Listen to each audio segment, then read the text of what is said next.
नमः शिवाय। हर हर महादेव। माता लक्ष्मी और श्री हरिनारायण भगवान का आशीर्वाद सभी पे बना रहे। आज की ये वीडियो बेहद ही ज्ञानवर्धक है।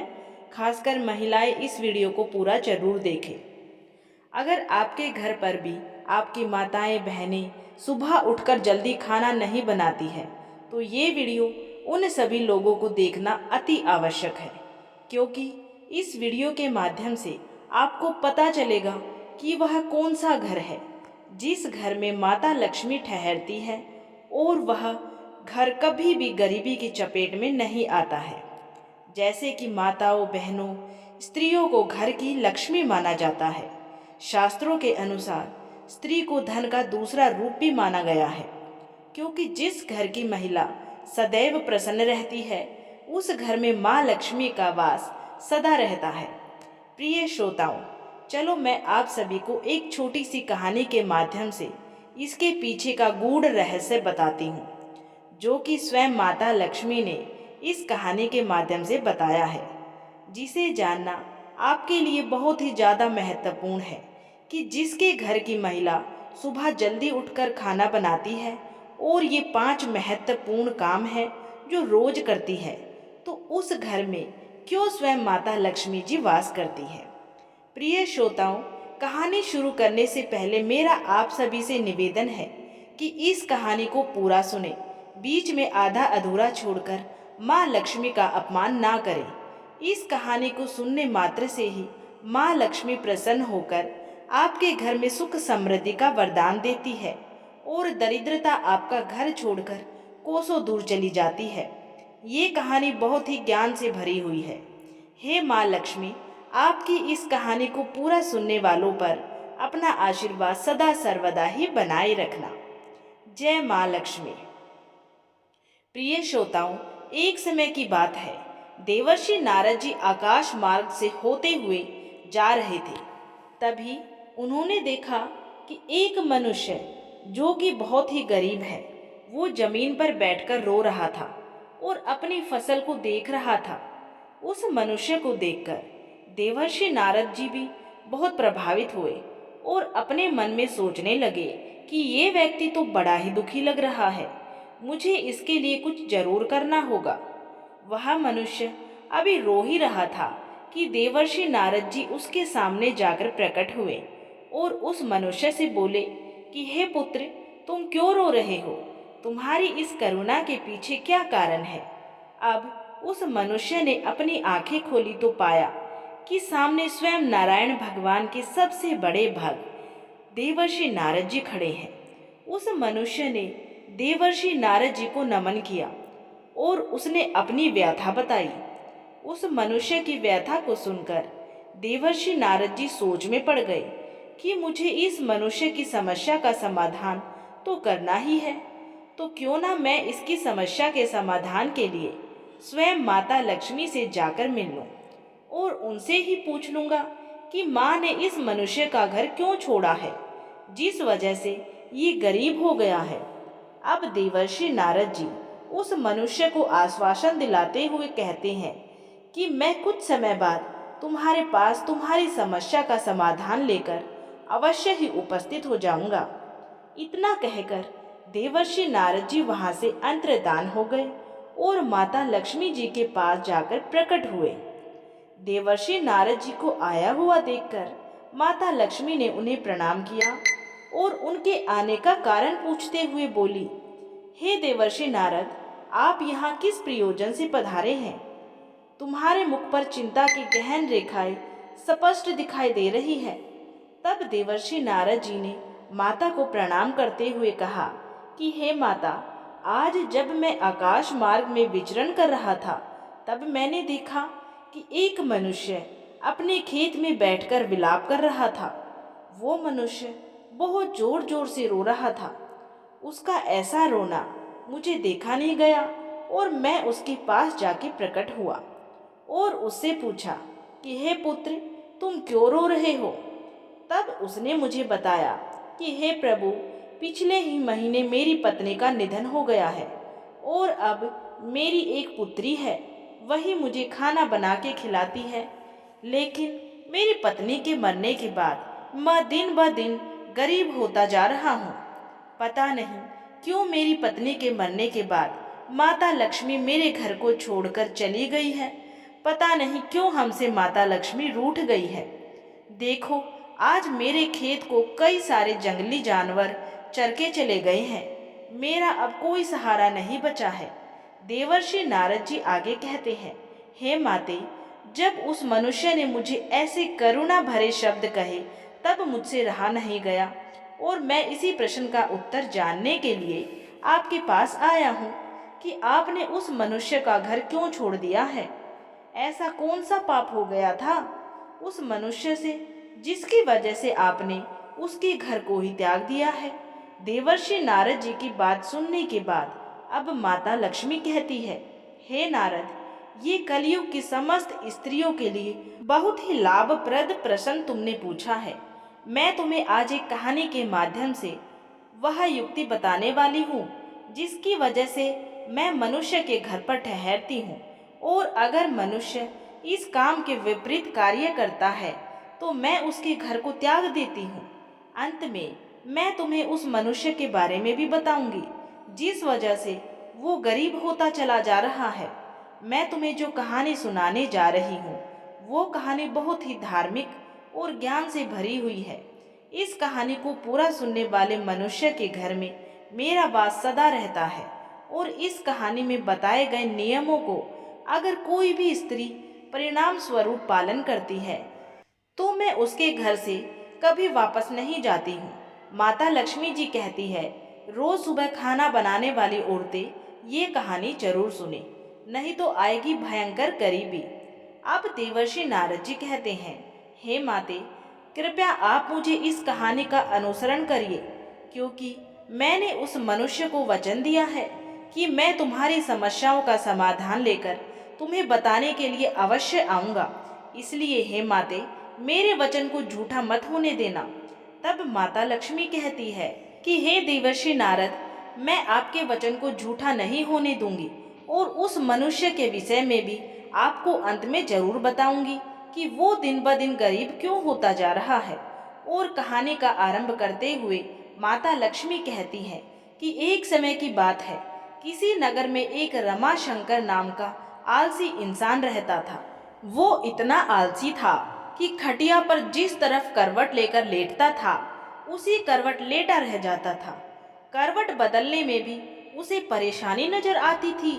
उसकी पत्नी बेचारी जब किसी काम के लिए उससे कहती थी तभी वह दूसरी तरफ करवट बदलता और पत्नी की तरफ पीठ फेर कर पड़ा रहता था।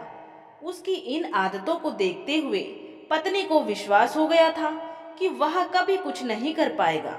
एक दिन पत्नी ने बड़े ही प्रेम से उसे समझाया और बोली, मैं जानती हूँ कि तुम्हें खटिया से उठने में कष्ट होता है, किंतु इस तरह सारा दिन एक ही करवट पड़े रहने से भी आदमी नकारा हो जाता है, और आप बाहर नहीं जाना चाहते हैं तो खटिया पर बैठे बैठे ही कुछ करते क्यों नहीं हो। तब वह रमाशंकर सोचने लगा, ऐसा कौन सा काम है जिसे खटिया पर बैठे बैठे ही किया जा सकता है। प्रिय श्रोताओं, कुछ देर बाद उसकी समझ में बात आई। वह खुश होकर अपनी पत्नी से बोला, अरे सुनती हो, मैंने बैठे बिठाए काम ढूंढ लिया है, अब चिंता करने की कोई जरूरत नहीं है। तब उसकी पत्नी प्रसन्न हुई कि अब कम से कम कुछ तो घर का काम करेगा। उसने सब्जी की टोकरी में चाकू रखा और अपने पति के आगे रखती हुई बोली, अब बैठे बैठे सब्जी काट लो। अब सब्जी और चाकू देकर वो वहां से चली गई, किंतु आलसी ने तो उस ओर ध्यान ही नहीं दिया। थोड़ी देर बाद जब पत्नी सब्जी लेने पहुंची तो उसने पाया कि पति देव तो खटिया पर बैठे हुए मच्छर गिन रहे थे, 1 2 3 और 4 5। पत्नी ने देखा कि उनके बिस्तर पर मच्छर मरा पड़ा है। पत्नी को देखते ही अब रमाशंकर उछलकर बोला, देखो मेरा कमाल, मैंने कितनी फुर्ती के साथ मच्छरों को मौत के घाट उतार दिया है। अब देखना मैं पूरे दिन में कितने मच्छरों को मार सकता हूँ। अब उस आलसी आदमी को तो वही धुन सवार हो गई और उसे जहाँ भी मच्छर दिखता वो वहीं फट से हाथ मार देता। कई बार तो अपनी ही गर्दन पर इतनी जोर से हाथ जमाया कि उसकी गर्दन टेढ़ी हो गई। कई बार पत्नी की नाक तोड़ दी मच्छर मारने के चक्कर में। उसने घर के बर्तन तोड़ डाले क्योंकि रमाशंकर ने प्रतिज्ञा कर ली थी कि कम से कम वो 1000 मच्छर मारकर ही दम लेगा। जल्दी ही वो दिन भी आ गया जब उसकी प्रतिज्ञा पूरी हो गई। अब उस दिन उस आलसी ने सारे शहर का चक्कर लगाया, कंधे पर बांस का एक मजबूत डंडा रखा और खुशी से उछलता कूदता अपनी बहादुरी का बखान करता जा रहा था और चिल्लाता जा रहा था कि आज हजारों को मौत के घाट उतार आया हूँ। ये सुनकर लोग बड़े भयभीत हो गए। उन सभी को लगा कि उसने हजारों शैतानों को मौत के घाट उतार दिया है जो पास के जंगल में रहते थे। अब ये बात सारे शहर में हवा की तरह फैल गई कि उसने हजारों को मौत के घाट उतार दिया है। लोगों ने उसका नाम भी 1000 मारी रख दिया और आलसी महोदय जी जहाँ भी सड़क या गली से गुजरते थे वहीं लोगों की भीड़ उमड़ पड़ती थी। सभी उस बहादुर को देखना चाहते थे जिसने हजारों शैतानों को मौत के घाट उतारा है और वह धीरे धीरे 1000 मारी सारे राज्य में प्रसिद्ध हो गया। कुछ दिनों बाद उस राज्य पर एक दूसरे राजा ने अचानक से हमला बोल दिया। राजा के पास उस समय कोई अच्छा सेनापति नहीं था। उसने अपने दूतों को आदेश दिया कि वे तुरंत सारे राज्य में घूमकर देखें और जहां भी उन्हें सेनापति के योग्य कोई व्यक्ति दिखाई दे उसे फौरन हमारे दरबार में हाजिर करें। आदेश पाते ही दूर दूर जहां तहां शहरों में उसके सैनिक घूमने लगे और उन्हीं दिनों में 1000 मारी का नाम सर्वत्र गूंज रहा था। दूतों ने जब 1000 मारी का नाम सुना तो वह उसके घर जा पहुंचे। राजा के दूतों को अपने घर पे आया हुआ देख के 1000 मारी भय से कांपने लगा। वो घर के अंदर एक अंधेरे कमरे में छुप के बैठ गया। उन सभी सैनिकों से उसकी पत्नी की बातचीत होने के बाद उसकी पत्नी को मालूम हुआ कि राजा ऐसे बहादुर को अपना सेनापति बनाना चाहते हैं जिसने हजारों दैत्यों को मारा हो। इसीलिए तुम अपने पति को जल्दी हमारे साथ भेज दो। पत्नी को लगा जैसे वो कोई सपना देख रही है। अपने पति की असलियत को वो जानती ही थी। अब वो सोचने लगी, काश ऐसा हो सकता। किसी तरह राजा के दूत 1000 मारी को अपने साथ लेकर राजा के दरबार में पहुंचे। उस लंबे तगड़े नौजवान को जब राजा ने अपने सामने खड़ा पाया तो वो मन ही मन बहुत प्रसन्न हुआ और राजा ने पूछा, तुम्हारा ही नाम 1000 मारी है? माता लक्ष्मी जी आगे कहती है। तब आलसी बोला, जी हुजूर, मुझे ही 1000 मारी कहते हैं। तब राजा बोला, तुम्हारी बहादुरी के चर्चे हमने सुने हैं। हम चाहते हैं कि शत्रु के साथ हो रहे इस युद्ध में तुम हमारी सेना का संचालन करो।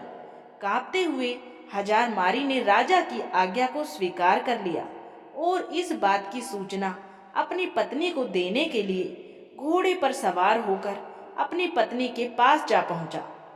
अब 1000 मारी ने अपनी पत्नी से राजा के द्वारा कहे गए सभी शब्दों को कह दिया। सारी बात सुनकर उसकी पत्नी की खुशी का तो ठिकाना ही ना रहा। लेकिन तभी उसकी पत्नी ने सोचा कि 1000 मारी सेनापति तो बन गया है, परंतु वो शत्रु की सेना का मुकाबला कैसे करेगा? कहीं ये डरपोक आदमी युद्ध के मैदान में घोड़े से उतरकर भाग आया तो राजा इसे जीवित नहीं छोड़ेंगे। तब उसने एक मजबूत रस्सी से 1000 मारी को घोड़े से बांधना शुरू कर दिया। तब 1000 मारी ने पूछा, ये क्या कर रही हो? 1000 मारी की पत्नी ने जवाब दिया कि मैं आपको घोड़े के साथ बांध रही हूँ। तब 1000 मारी ने पूछा कि ऐसा किस लिए कर रही हो? तब उसकी पत्नी ने जवाब दिया कि मैं आपको घोड़े से इसलिए बांध रही हूँ कि कहीं आप लड़ाई के लिए उतावले होकर घोड़े से कूद ना पड़े और आप पैदल ही ना लड़ने लगे। अब पत्नी के इतना कहने के बाद 1000 मारी फिर से राजा के महल में चला गया और वापस लौटने पर भरे दरबार में जब लोगों ने हजारमारी को घोड़े से बंधा हुआ पाया तो उनका उत्साह और भी बढ़ गया। उन्होंने सोचा, ऐसा वीर सेनापति दूसरा और कौन हो सकता है। सेना युद्ध के लिए तैयार थी। राजा की आज्ञा पाते ही हजारमारी के नेतृत्व में वे युद्ध भूमि की ओर चल पड़े। शत्रु की सेना को जब मालूम हुआ कि एक बड़ी फौज के साथ हजारमारी मुकाबला करने चल पड़े हैं तो उनके योद्धाओं का मनोबल तो जैसे टूट गया, क्योंकि उन्होंने सुन रखा था कि हजारमारी अकेला ही हजारों को मार गिराता है। ये नाम सुनते ही बड़े बड़े योद्धाओं के होश उड़ गए। उन्हें साक्षात अपनी मृत्यु नजर आने लगी। उधर हजारमारी की सेना का उत्साह आसमान को छू रहा था। मैदान में पहुंचते ही वो शत्रु की सेना पर टूट पड़े। दोनों सेनाओं के बीच घमासान युद्ध होते देख हजारमारी अपने घोड़े के साथ एक घने जंगल में जाकर छिप गया, किंतु उसकी सेना ने शत्रुओं को दम न लेने दिया। वो शत्रु का मुकाबला करती हुई उसे खदेड़ ले गई और अपने राज्य से बाहर निकाल दिया। शत्रु पर विजय पाने के बाद अपने सेनापति की जय जय करते हुए जब सैनिक वापस लौटने लगे तो हजारमारी भी जंगल से बाहर निकलकर उनके बीच में शामिल हो गया। वापस लौटने के बाद नगर में धूमधाम से विजय उत्सव मनाया गया। हजारमारी की वीरता पर राजा बड़ा ही प्रसन्न था। उन्होंने हजारमारी के पास जाके कहा कि मेरे बहादुर सेनापति, हमें तुम पर गर्व है। तुम्हारी अद्वितीय वीरता के कारण हमें विजय प्राप्त हुई है। इसके लिए पुरस्कार स्वरूप हम तुम्हें 2000 स्वर्ण मुद्राएं देते हैं। साथ ही साथ हमेशा के लिए तुमको हम अपनी सेना का प्रधान सेनापति नियुक्त करते हैं। ये घोषणा सुनकर हजारमारी बहुत प्रसन्न हुआ और मन में ही मन में अपने भाग्य को सराहने लगा। इसके बाद राजा ने पूछा कि बहादुर सेनापति हजारमारी, तो आप हमें ये बताइए कि आपने इतना बहादुरी भरा काम इतनी आसानी से कैसे कर लिया। तब हजारमारी ने बड़े ही गर्व के साथ जवाब देते हुए कहा कि ये जो सब कुछ भी हुआ है, यह सब मेरी समझदार पत्नी की वजह से हुआ है। इसमें एक बहुत ही गुप्त राज छिपा हुआ है, जिसे मैं आपको अकेले में राजमहल से बाहर अपने घर पर ही बताना उचित समझूंगा। तब राजा ने पूछा कि सेनापति हजारमारी, तुम ये बताओ कि यहाँ वो गुप्त बात क्यों नहीं बता सकते हो। तो हजारमारी ने कहा, यही तो मेरी सफलता का राज है, जिसे मैं सबके सामने नहीं बता सकता हूँ। आपको मेरे साथ बाहर मेरे घर चलना पड़ेगा। राजा ने कहा, ठीक है, मैं तुम्हारे साथ राजमहल से बाहर तुम्हारे घर जाने के लिए तैयार हूँ। तब राजा और सेनापति दोनों एक साथ राजमहल से सेनापति हजारमारी, जिसका नाम कभी रमाशंकर था, उसके घर गए। जब वो घर पहुंचे तो उन्होंने देखा कि सेनापति हजारमारी की पत्नी अपने घर में बैठी बड़ी बेसब्री से अपने पति का इंतजार कर रही थी। जैसी हजारमारी की पत्नी ने सुबह सुबह अपने पति और राजा साहब को अपने घर पर आया हुआ देखा, वो तुरंत उठी और राजा साहब के सम्मान के लिए उपयुक्त व्यवस्था करने में जुट गई। फिर राजा का बड़े ही सम्मान के साथ स्वागत सत्कार किया और वो खाना तो सुबह सुबह बना ही चुकी थी। तभी उसने राजा साहब के खाने के लिए भी चौकी सजा दी और राजा साहब को सुबह सुबह ही अच्छा अच्छा खाना खिला दिया। अब हजारमारी बोला, हे महाराज, अब तो आपने देख ही लिया होगा और समझ भी गए होंगे कि मेरी जीत का असली राज क्या है। तब महाराज ने कहा, सेनापति, आप कहना क्या चाहते हैं। तब हजारमारी ने कहा, महाराज, जैसा कि हम सभी को पता है कि जिस घर की महिला सुबह प्रातःकाल ब्रह्म मुहूर्त में उठ जाती है, उसके घर में कभी भी लक्ष्मी की कमी नहीं होती है। उसके यहाँ माँ लक्ष्मी का वास होता है। और वही जिस घर की महिलाएं सुबह जल्दी खाना नहीं बनाती है, उसके घर की कभी तरक्की नहीं होती है। अब हजारमारी आगे कहता है, राजा साहब, हम सभी लोग ये जानते हैं कि जिस घर में सुबह जल्दी खाना बन जाएगा तो उस घर की तरक्की कुछ ऐसी होती है। सुबह जल्दी खाना बनेगा तो घर के बच्चे जल्दी स्कूल के लिए भी चले जाएंगे। और यदि कोई व्यक्ति कहीं काम करता है या फिर किसी को कोई जरूरी काम है तो वो घर से कभी भी खाली पेट नहीं जाएगा। वो खाना खाने के बाद ही घर से निकलेगा और अपना पूरा काम पूरी लगन और मन के साथ करेगा। और तो और सुबह सुबह जो भी स्त्री जल्दी खाना बना लेती है उसके घर में तरक्की होना बिल्कुल तय है। हजारमारी ने फिर राजा साहब से जो भी उसके जीवन में उसकी पत्नी की सहायता और समझदारी की वजह से हुआ है वो सारी बातें और वो युद्ध में किस प्रकार से जीता था ये सब राजा साहब को बता देता है। तब राजा साहब ये सब जानने के बाद कहते हैं, आपने बिल्कुल सही कहा सेनापति जी। जिस घर की महिला सुबह जल्दी ब्रह्म मुहूर्त में उठकर सारे घर के कार्य कर लेती है और सुबह जल्दी खाना बना लेती है और समझदारी से काम करती है उस घर की तरक्की तो बिल्कुल तय है। उसके बाद राजा साहब ने हजारमारी की पत्नी को ढेर सारी अशर्फियां और जवाहरात से सम्मानित किया। अब माता लक्ष्मी जी कहती है, हे देवर्षि नारद जी, अब तो आपको अच्छी तरह से समझ में आ गया होगा कि किसी भी घर की तरक्की के लिए महिला का योगदान सर्वोपरि होता है।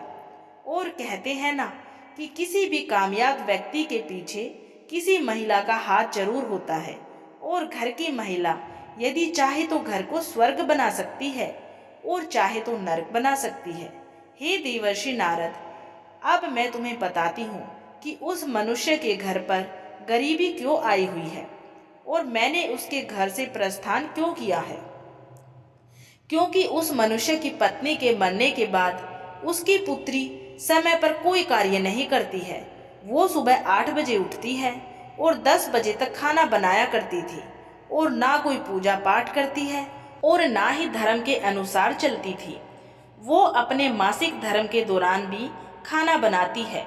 इसीलिए ही मैंने उस मनुष्य के घर को छोड़ दिया था। इस वजह से ही वो मनुष्य दिन ब दिन गरीब होता जा रहा है। अब देवर्षि नारद जी माता लक्ष्मी की इतनी बात सुनने के बाद कहते हैं, हे माते, आपका मुझे इस कथा के माध्यम से और उस मनुष्य के जीवन के बारे में निष्कर्ष प्रदान करने के लिए आपको बहुत बहुत धन्यवाद। अब मैं उस मनुष्य की समस्या का समाधान कर पाऊंगा। अब माता लक्ष्मी कहती है, हे देवर्षि नारद, मैं आपको 5 बातें बताती हूँ जिस वजह से मैं मनुष्य के घर में वास करती हूँ। पहले, स्वच्छता। जिस घर में स्वच्छता और साफ सफाई का ध्यान रखा जाता है वहाँ मेरा वास होता है। गंदगी और अव्यवस्था मुझे अप्रिय लगती है, इसीलिए घर का हर कोना स्वच्छ और सुसज्जित रखना चाहिए। प्रिय श्रोताओं, दूसरा, सत्कार और सम्मान। जिस घर के सदस्यों द्वारा अतिथियों का आदर सत्कार होता है वहाँ मैं प्रसन्न रहती हूँ। अतिथियों के स्वागत और सेवा में तत्पर रहने वाले हमेशा ही मेरा आशीर्वाद पाते हैं। तीसरा, धार्मिकता और पूजा। जिस घर में नियमित रूप से पूजा पाठ होता है वहाँ मैं विशेष रूप से वास करती हूँ और दीपावली और शुक्रवार के दिन मेरी पूजा करना अत्यंत आवश्यक है। मैं इस दिन पूजा और धर्म कर्म के कार्य करने से अत्यंत प्रसन्न होती हूँ। प्रिय श्रोताओं, चौथा, जहाँ परिश्रम, ईमानदारी और धर्म के मार्ग पर चलने की प्रवृत्ति होती है वहाँ पर मैं निवास करती हूँ। आलसी और अनैतिकता से मैं दूर चली जाती हूँ। पांचवा, धन और दान को सही दिशा। जहाँ लोग धन का सदुपयोग करते हैं, जरूरतमंदों की सहायता करते हैं और धार्मिक कार्यों में दान करते हैं वहाँ मेरी कृपा सदा बनी रहती है। और माता लक्ष्मी की इतनी बात सुनकर देवर्षि नारद जी माता लक्ष्मी को प्रणाम करते हैं और वहाँ से अंतर्धान हो जाते हैं। प्रिय श्रोताओं, तब नारद मुनि उस मनुष्य के पास जाकर उसको सारी बातें बताते हैं। वो मनुष्य अब देवर्षि नारद जी के बताए हुए रास्ते पे चलता है। इस वजह से धीरे धीरे उसके घर में भी माँ लक्ष्मी का प्रवेश होने लगता है। वो भी अब एक खुशहाल जीवन जीने लगता है।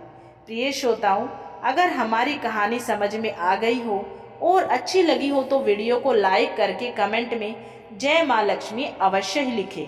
और ऐसी धार्मिक ज्ञान से भरी कहानियाँ सुनने के लिए हमारे चैनल को सब्सक्राइब जरूर करें। अपना कीमती समय देने के लिए धन्यवाद।